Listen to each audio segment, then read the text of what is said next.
आज कैची धाम में जो चमत्कार हुआ उसे देखकर लोगों के होश उड़ गए। अपने भक्तों को बचाने स्वयं हनुमान जी चले आए। कैची धाम उत्तराखंड के एक छोटे से कस्बे में बसा हुआ हनुमान जी का एक ऐसा पावन तीर्थ है जहां हर साल लाखों भक्त अपनी मनोकामनाएं लेकर आते हैं। यह धाम पहाड़ियों की गोद में बसा है जहां चारों तरफ घने जंगल फैले हुए हैं और हवा में हमेशा एक दिव्य सुगंध घुली रहती है। मंदिर का मुख्य द्वार लाल बलुआ पत्थर से बना है जिस पर हनुमान जी की विशाल मूर्ति उकेरी गई है। एक हाथ में गदा, दूसरे में राम नाम का अंकित पत्थर। मंदिर के अंदर का वातावरण इतना शांत होता है कि लगता है जैसे समय ठहर सा गया हो। लेकिन 5 अक्टूबर 2025 को, जो दिन आज हमारी यह कथा का केंद्र है, वहां का परिदृश्य कुछ और ही था। सुबह के सूरज की पहली किरणें जब मंदिर की चोटी पर पड़ी तो धाम में भक्तों की भारी भीड़ उमड़ पड़ी। यह कोई साधारण शनिवार नहीं था। आज हनुमान जयंती का विशेष उत्सव था।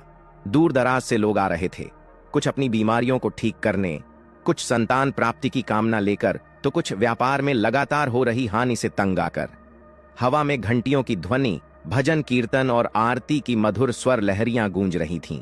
मंदिर के पुजारी पंडित जी, जो दशकों से इस धाम की सेवा कर रहे थे, आज सुबह ही महसूस कर रहे थे कि कुछ असाधारण होने वाला है।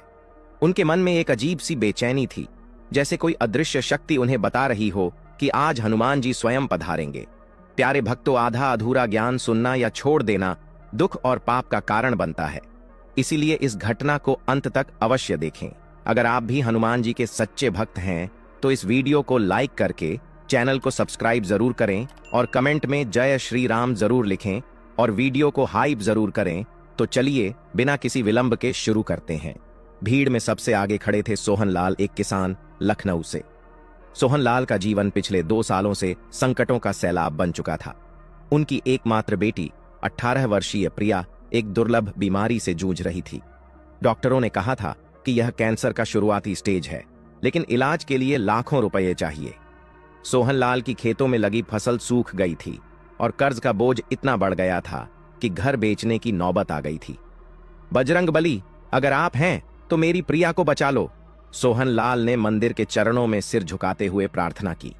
उनके आंखों से आंसू बह रहे थे और हाथों में प्रिया की एक पुरानी फोटो थरथरा रही थी। भीड़ के बीच ही थी मनीषा देवी, एक विधवा जो कानपुर से पैदल चली आई थीं। उनके पति की मृत्यु के बाद उनका इकलौता बेटा अजय नशे की लत में फंस गया था। अजय एक समय इंजीनियरिंग कॉलेज में टॉपर था, लेकिन आजकल चोरी चकारी करके घर लौटता। मनीषा ने हनुमान चालीसा का पाठ किया था रास्ते भर और अब मंदिर में खड़ी होकर रो रही थीं। हे राम भक्त, मेरे बेटे को इस अंधेरे से बाहर निकालो। मैंने तो व्रत रखा है, लेकिन वह तो आपका भक्त था बचपन में। उनकी आवाज कांप रही थी और आसपास के भक्त उन्हें सांत्वना दे रहे थे। फिर वहां थे युवराज सिंह, जो दिल्ली से। युवराज का कारोबार, एक छोटी सी आयरन की दुकान, डूबने की कगार पर था। महामारी के बाद ग्राहक कम हो गए और प्रतिस्पर्धी दुकानदारों ने सारी बाजी मार ली। युवराज की होने वाली पत्नी ने भी शादी तोड़ दी थी, क्योंकि तुम्हारा भविष्य अंधकारमय है। वह मंदिर में घुटनों के बल बैठा था, गले में हनुमान जी की लॉकेट लटकाए। मैंने सुना है कि कैची धाम में चमत्कार होते हैं, बस एक संकेत दो बाबा। और भी सैकड़ों भक्त थे। एक बुजुर्ग जो अपनी खोई हुई याददाश्त वापस चाहते थे, एक युवती जो नौकरी की तलाश में थी और एक दंपति जो संतानहीनता के दर्द से त्रस्त था। धाम की हवा में एक अजीब सी उथल पुथल मच रही थी। अचानक आकाश में काले बादल घिर आए। दोपहर के 2 बजे थे और बारिश की बूंदें टपकने लगीं। लेकिन यह साधारण बारिश नहीं थी। हवा तेज हो गई और जंगल से एक भयानक गरज सुनाई दी, जैसे कोई विशालकाय प्राणी दहाड़ रहा हो। भक्त डर गए।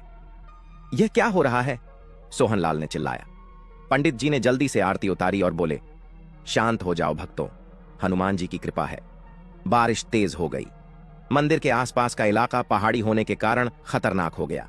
अचानक एक भयंकर भूस्खलन शुरू हो गया। ऊपरी पहाड़ी से पत्थर और मिट्टी का सैलाब नीचे की ओर बहने लगा। धाम का मुख्य प्रवेश द्वार सीधे प्रभावित था। सैकड़ों भक्त फंस गए थे। भागने का कोई रास्ता नहीं। चीख पुकार मच गई। भगवान बचाओ! एक महिला चिल्लाई। पत्थरों की बौछार से कई लोग घायल हो गए। सोहनलाल अपनी जान बचाने के लिए प्रिया की फोटो को सीने से लगाए एक पेड़ के नीचे छिप गया। मनीषा देवी को एक बड़ा पत्थर लगा और वे गिर पड़ी। युवराज ने उन्हें बचाने की कोशिश की, लेकिन खुद भी मिट्टी के ढेर में दब गए। पुजारी जी मंदिर के गर्भगृह में घुस गए और हनुमान जी की मूर्ति के सामने गिर पड़े। हे बजरंग बली, आपके भक्त मरने को हैं, स्वयं आकर बचाओ। उनकी प्रार्थना पूरी धाम में गूंज रही थी। बाहर भूस्खलन का वेग इतना तेज था कि लग रहा था पूरा धाम समाप्त हो जाएगा। मोबाइल नेटवर्क चले गए थे, कोई मदद नहीं पहुंच सकती। भक्तों के चेहरे पर मृत्यु का साया मंडरा रहा था। एक छोटा बच्चा अपनी मां से चिपट कर रो रहा था, मां, हनुमान चाचा कहां हैं? इसी बीच एक बुजुर्ग भक्त श्यामलाल जी ने देखा कि मंदिर की दीवार पर हनुमान जी की मूर्ति हल्की सी चमक रही है। देखो, चमत्कार हो रहा है, उन्होंने चिल्लाया, लेकिन शोर इतना था कि कोई सुन न सका। अचानक हवा में एक तेज स्वर गूंजा, राम भक्त हनुमान की जय। यह स्वर इतना जोरदार था कि पत्थरों की सरसराहट भी रुक गई। भक्तों ने एक दूसरे की ओर देखा। क्या यह भ्रम था? भूस्खलन रुक गया, जैसे कोई अदृश्य शक्ति ने पहाड़ को रोक लिया हो। धाम में सन्नाटा छा गया। फिर मंदिर के ऊपर से एक सुनहरी आभा फैलने लगी। भक्तों ने आंखें फाड़कर देखा। हवा में एक विशालकाय आकृति उभर रही थी। लाल रंग की धोती, कंधे पर गदा, चेहरे पर राम का तिलक और पीठ पर वानरों की सेना का भ्रम। यह हनुमान जी थे, स्वयं प्रकट हो रहे थे। उनकी ऊंचाई कम से कम 20 फुट की लग रही थी और उनके चरणों से धरती कांप रही थी। भक्तों, भय मत करो, मैं आ गया हूं, हनुमान जी का स्वर गूंजा। यह स्वर इतना मधुर और शक्तिशाली था कि सभी के पसीने छूट गए। सोहन लाल ने देखा, हनुमान जी सीधे उनकी ओर बढ़े। सोहन लाल, तेरी प्रिया को मैंने ठीक कर दिया, कल सुबह वह स्वस्थ उठेगी, तेरी फसलें हरी हो जाएंगी। सोहन लाल के हाथ से फोटो गिर गई। वह रोते हुए लोटपोट हो गया। बाबा, आप सचमुच? हनुमान जी मुस्कुराए। उनकी मुस्कान से पूरा धाम रोशन हो गया। फिर वे मनीषा देवी के पास पहुंचे, जो अभी भी दर्द से कराह रही थीं। हनुमान जी ने अपना हाथ उनके सिर पर रखा। एक नीली आभा निकली और मनीषा के घाव गायब हो गए। मनीषा, तेरा बेटा अजय आज रात घर लौटेगा, नशा छूट जाएगा, वह राम नाम जपेगा। मनीषा की आंखें फैल गईं। यह सपना तो नहीं? युवराज को देखते ही हनुमान जी बोले, युवराज, तेरी दुकान फिर चमकेगी, कल एक बड़ा ऑर्डर आएगा, तेरी होने वाली पत्नी वापस आ जाएगी, विश्वास रख। युवराज के होश उड़ गए। वह हनुमान जी के चरणों में गिर पड़ा। लेकिन चमत्कार यहीं न रुका। हनुमान जी ने अपना गदा उठाया और हवा में घुमाया। अचानक धाम के चारों ओर एक सुरक्षात्मक घेरा बन गया। जो पत्थर गिर चुके थे वे हवा में तैरने लगे और वापस अपनी जगह पर लग गए। जंगल का पानी सूखा स्रोत बहने लगा। एक भक्त की खोई हुई अंगूठी हवा से आकर उसके हाथ में आ गई। एक और भक्त जो अंधा था ने अचानक देख लिया। मैं देख रहा हूं, हनुमान जी। भीड़ में हंगामा मच गया। लोग चिल्ला रहे थे, जय बजरंग बली। हनुमान जी ने सभी भक्तों को एक एक करके आशीर्वाद दिया। बुजुर्ग श्यामलाल जी की याददाश्त लौट आई। उन्होंने बचपन की सारी घटनाएं याद कर लीं। संतानहीन दंपति को हनुमान जी ने फल प्रदान किया। 9 महीने में संतान होगी। युवती को नौकरी का संकेत मिला। उसके फोन पर मैसेज आ गया, भले ही नेटवर्क बंद था। अब आया वह क्षण जो सभी के होश उड़ा देगा। हनुमान जी ने मंदिर के ऊपर उड़ान भरी। उनकी पूंछ से एक सुनहरा प्रकाश निकला जो पूरे धाम को घेर लिया। अचानक आकाश फट गया। बादलों के बीच से राम जी और लक्ष्मण जी की आकृतियां दिखीं। हनुमान, हमारे भक्तों की रक्षा कर। राम जी का स्वर गूंजा। हनुमान जी ने प्रणाम किया और बोले, प्रभु, आज्ञा पाल ली।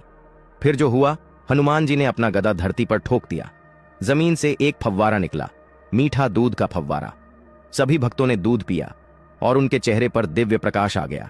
एक भक्त जो कैंसर से पीड़ित था ने दूध पीते ही दर्द महसूस नहीं किया। दूसरे ने अपनी पुरानी बीमारी को भूल गया। लेकिन सबसे बड़ा चमत्कार यह था, हनुमान जी ने हवा में लिखा, जो भक्त मेरा नाम लेगा उसका कोई संकट न रहेगा। अचानक सभी भक्तों के फोन बज उठे। नेटवर्क वापस आ गया था और उनके घर वालों के मैसेज आ रहे थे, प्रिया ठीक हो गई, अजय घर लौट आया, ऑर्डर कंफर्म। सोहन लाल का फोन भी बजा। अस्पताल से कॉल, आपकी बेटी का टेस्ट नेगेटिव आया, चमत्कार हो गया। मनीषा को अजय का कॉल, मां, मैं बदल गया, हनुमान जी ने सपने में आकर कहा। भक्तों के पसीने छूट गए। वे रो रहे थे, नाच रहे थे। पंडित जी की आंखों से आंसू बह रहे थे। यह साक्षात दर्शन था। हनुमान जी ने अंत में सभी को आशीर्वाद दिया, जाओ भक्तों, राम नाम जपो, संकट कभी ना आएगा। उनकी आकृति धीरे धीरे मंदिर की मूर्ति में विलीन हो गई, लेकिन उनका प्रभाव बना रहा। धाम में फूलों की वर्षा होने लगी। भक्त घर लौटे, लेकिन उनकी जिंदगी बदल चुकी थी। सोहन लाल की प्रिया न सिर्फ ठीक हुई बल्कि कॉलेज में टॉप किया। मनीषा का अजय एक सफल इंजीनियर बना। युवराज की शादी धूमधाम से हुई और कैची धाम की यह घटना दुनिया भर में फैल गई। आज भी लोग आते हैं और कहते हैं, हनुमान जी आप भी अपने भक्तों को बचाने आते हैं। दोस्तों, इस वीडियो को अपने दोस्तों, परिवार और रिश्तेदारों के साथ शेयर जरूर करें और वीडियो पसंद आई है तो वीडियो को लाइक करके चैनल को सब्सक्राइब जरूर करें और कमेंट बॉक्स में जय श्री राम जरूर लिखें। धन्यवाद।